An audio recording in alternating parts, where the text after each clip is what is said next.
Con gusto. Gerardo, buenas tardes. ¿Qué tal, Julio? Buenas tardes a tu auditorio. Gracias, Gerardo. Gerardo, creo que hoy tiene particular complemento lo que está sucediendo en el terreno del periodismo convencional mexicano y por eso te pido tu opinión de cómo ves ese desarrollo de lo que está haciendo el periodismo tradicional en México. Una entrevista con agregados inventados, según se sabe hasta ahora, a Carlos Monsiváis. El caso específico de la asignación de la falsa paternidad de un empleado, un colaborador en el Senado, que ya aclaraste, pero no ha habido ni siquiera una disculpa específica hacia ti. Hoy, Israel Vallarta y Mari Sainz imputándole, señalándole expresamente a Ciro Gómez Leiva la agresividad de sus comentarios y lo infundado de ellos. ¿Qué percibes que está pasando en ese proceso de ese periodismo convencional mexicano, Gerardo? Yo creo que es una ofensiva de la derecha en contra de nuestro movimiento, donde la verdad no importa. Ellos han llegado ya al nivel de mentir inescrupulosamente sin importarles nada. Y la semana pasada hubo dos casos, dos caras de una misma moneda, que acreditaron esta mala fe, que es el caso del Universal con una entrevista añeja, revivida y trucada para acusar, solo eso le faltaba al compañero presidente, acusarlo de homófobo, como si su orientación sexual tuviera alguna relevancia para los asuntos públicos del país y para De la... homosexual, ¿verdad? Sí, más que Sí, homófobo. sí, de gay. Sí, un ataque homófobo porque lo Sí. acusan de gay. Uh-huh. Que eso, como dicen los abogados, suponiendo sin conceder que fuese cierto que no lo es, ¿qué relevancia tiene para el debate nacional, para la obra pública, económica, social, política? Como lo dijo en su momento la compañera presidenta Claudia Sheinbaum Pardo, hagan lo que hagan, está en el corazón del pueblo. Yo que recorro el país, en cualquier asamblea comento algo del compañero presidente López Obrador. No, hombre, la gente brinca hasta el techo de emoción. Yo creo que es el político más querido del país, el más vituperado también por la derecha. Y la otra cara es Excelsior, una periodista, Leticia Robles, que se las da de ser súper profesional y puntillosísima, y publica chismes. O sea, porque escuchó que alguien dijo, ella lo publica en primera plana de Excelsior diciendo que un compañero, colaborador y amigo, Emiliano González González, era mi hijo. Yo le digo, oye, estás mintiendo, compruébalo o pide una disculpa. No pido disculpas, lo más que haré es mañana decir que niegas la paternidad, y luego en las entrevistas que estuvo dando niega la paternidad, y yo, bueno, ahora resulta que yo soy el que tengo que demostrar que lo que están diciendo es mentira cuando ellos tendrían que acreditar el señalamiento que hacen, que era muy grave porque me acusaban de nepotismo, de tener trabajando en el Senado, que era mi hijo, de ocultar la paternidad, una cosa muy ruin, una intriga muy miserable. Y la señora Robles al momento sigue diciendo, porque se disculpó con la madre de Emiliano, René Lilian González de la Lama, pero no con nadie más, además diciendo es mi responsabilidad, como si Excelsior publicara en primera plana algo que es responsabilidad de la reportera y no del medio en general. Lo que ves en realidad, tanto con Universal como con Excelsior, con los medios, lo de hoy de Ciro Gómez Leiva, sí es la determinación, en el caso Universal y Excelsior, mentir descaradamente, y que venga el diluvio y el daño que hacen las intrigas, las mentiras. Bueno, New York Times, Julio, Sí, a New eso York iba. Times, parece que le hubiera hecho la nota a la señora Leticia Robles. Es que yo oí que dijeron que la chingada, que no, no, y pruebas ni una, nombres ni uno, son mis fuentes, ¿no? Ahora con el tema de que efectivamente las fuentes son sagradas, pues es la fuente de su imaginación, la fuente de su creatividad, la fuente de su capacidad de intriga. O sea, estamos viviendo tiempos canallas del periodismo en México y en el mundo, con el ascenso de la ultraderecha a nivel mundial, que uno pensaría después de que se fue derrotado el fascismo y el nazismo en el siglo XX no volvería nunca más.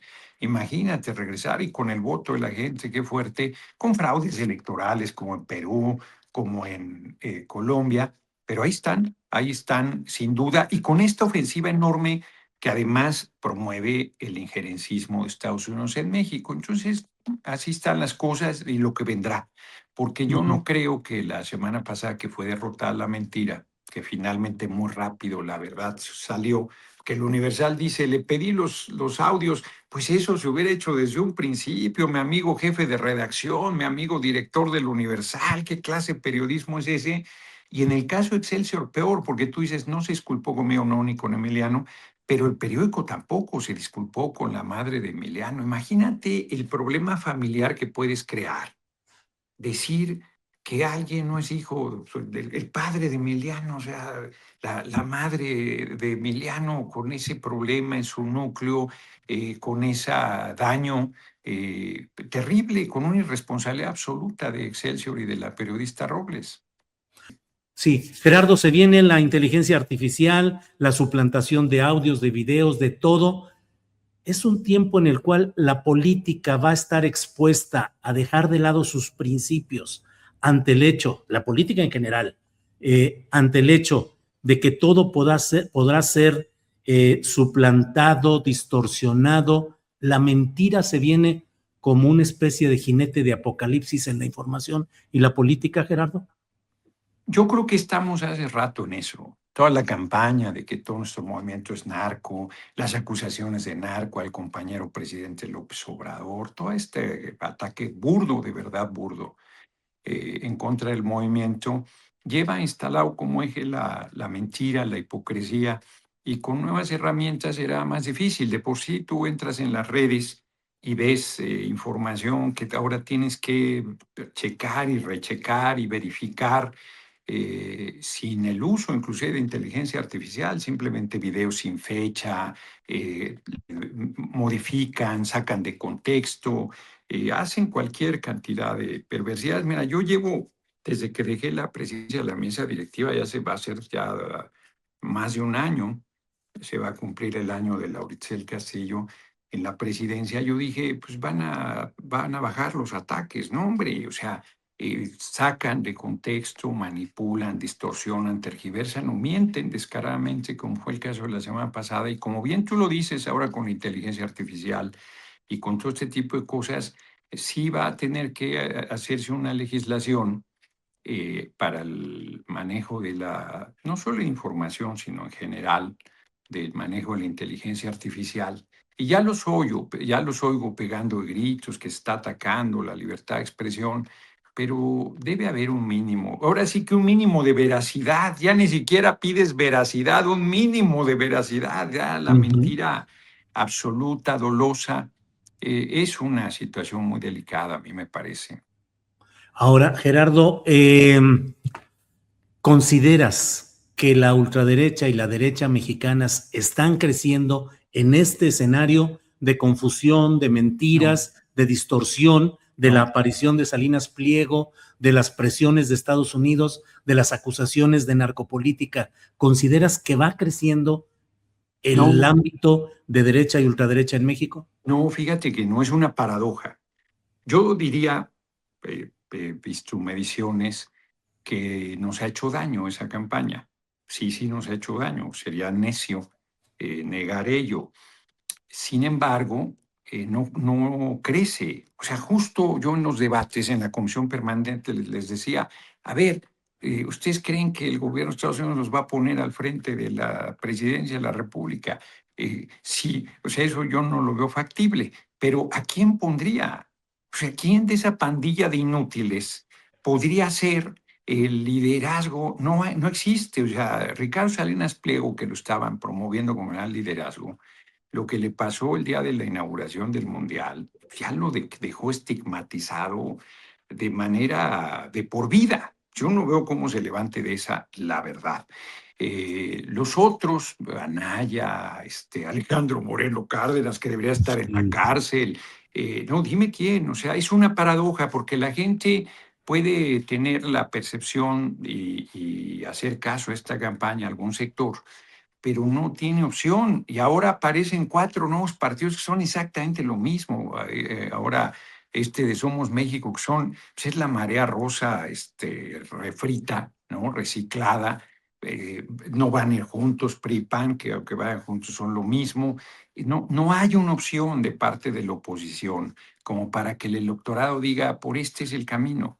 Ahora que publicó el PAN qué es lo que quiere, pues quiere volver al régimen de corrupción, de privilegios, de remate del patrimonio nacional. No entienden la verdad, no están en contacto con la gente. Entonces va a llevar décadas que la oposición pueda construir una opción sólida. Lo digo sin arrogancia, o sea, nosotros de cualquier manera no debemos confiarnos, la unidad del movimiento es muy importante, pero yo no veo opción electoral en la derecha y en la ultraderecha mexicana, mucho menos que nos pase algo como Colombia o como Colombia, sobre todo porque en Perú ganó la izquierda y les hicieron fraude en el último momento, en el último recuento. Entonces, no los veo como opción, la verdad. ¿A qué atribuyes que una oposición que llegó a tener momentos interesantes, el Partido Acción Nacional llegó a tener tribunos, abogados Mm. de derecha, pero Notables, sí, notables.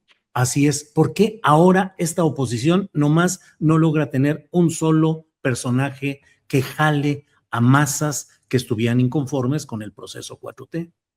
Yo creo, a ver, pues ¿cómo haces que Teis García, por ejemplo, que como lo dijo hoy la compañera presidenta en la mañana, pasan más tiempo en Estados Unidos pidiendo la intervención militar de Estados Unidos en México que el compromiso con el pueblo y con la patria, que no recorren abajo, porque dirán lo que quieran, pero el compañero presidente López Obrador, dentro de las cosas que cambió de fondo, es la manera de hacer política.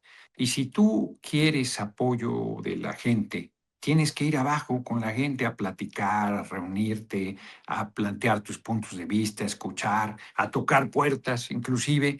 Pues, ¿cuándo va a hacer eso la oposición? Pues nunca, pero además, ¿qué le va a proponer a la gente? Entonces, o un Ricardo Anaya, un Alejandro Bueno Cárdenas, que, insisto, pues andan acá arriba, pero con la gente no hacen ni un solo contacto. O el propio Salinas Pliego, pues, clasista, racista, arrogante, terrible ser humano. ¿Cómo?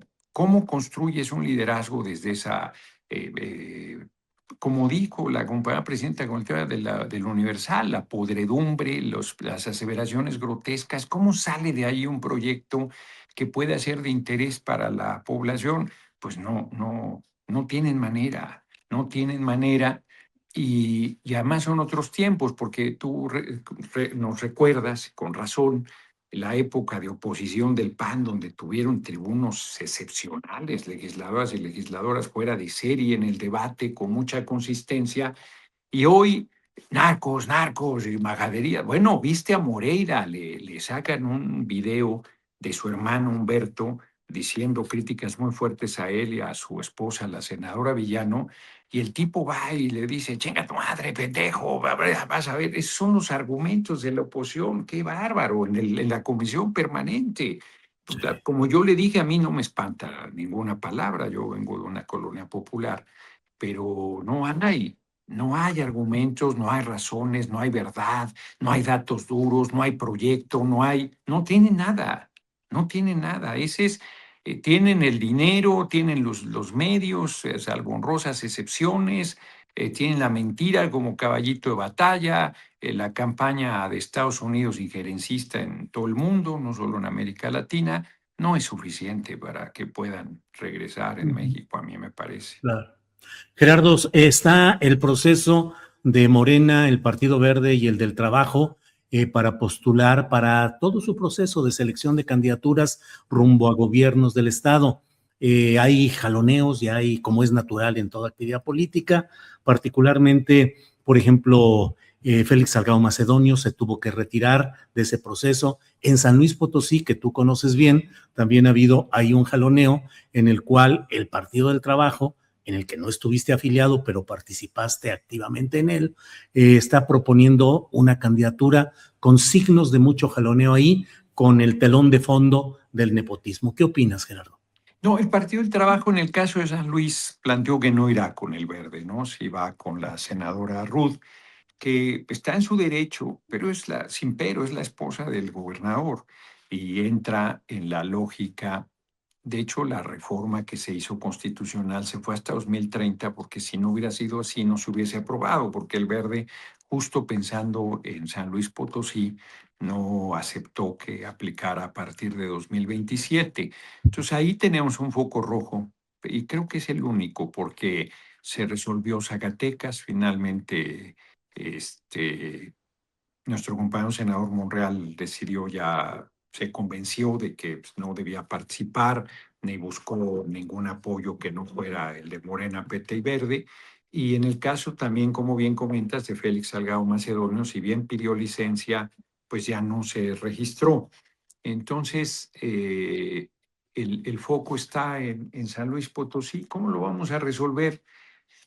No lo sé, igual y de ahí acabamos yendo separados, lo cual no dejaría de ser lamentable porque más allá de los perfiles, pues estaría consolidando un cacicazgo que nosotros no compartimos, que esa sea la manera, pues eso no es un avance democrático en ningún sentido. Yo no discuto el derecho de la senadora Ruth de participar, pero el mensaje es terrible.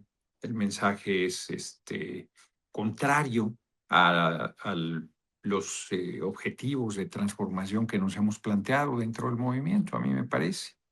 Sí, Gerardo, hasta donde me quedé, el PT aceptó postular a Gerardo Sánchez Sumaya, huasteco, empresario. ¿Me dices Mm. que acordó el PT cerrar filas con Ruth González? No, no, no, no, no. No, pensé que estabas tú diciendo que iba a apoyar a Ruth González y Ah, no, justo no, no. el PT dijo que va con Morena.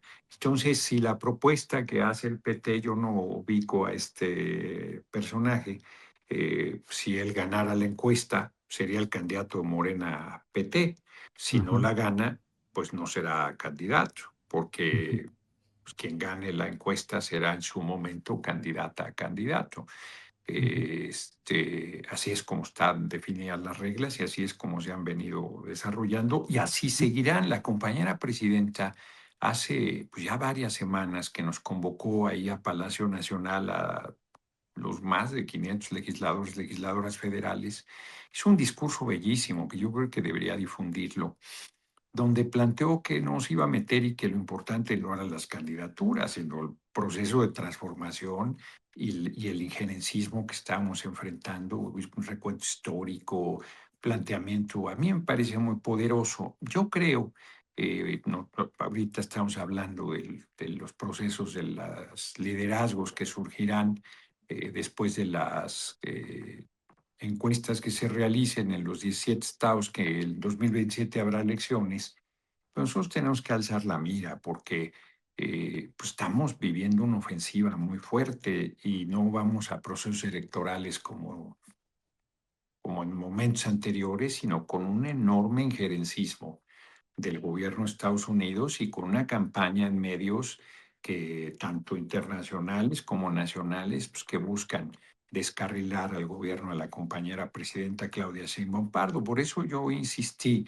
que si bien las elecciones presidenciales son claves en cada proceso en México, en esta ocasión, en 2027, sí estamos definiendo el rumbo de la nación, porque si ellos quisieran hacer daño a nuestro movimiento, no se dan cuenta del respaldo enorme que el pueblo tiene a nuestro movimiento, más allá de los hierros que nosotros tengamos y de las cosas que sean necesarias corregir.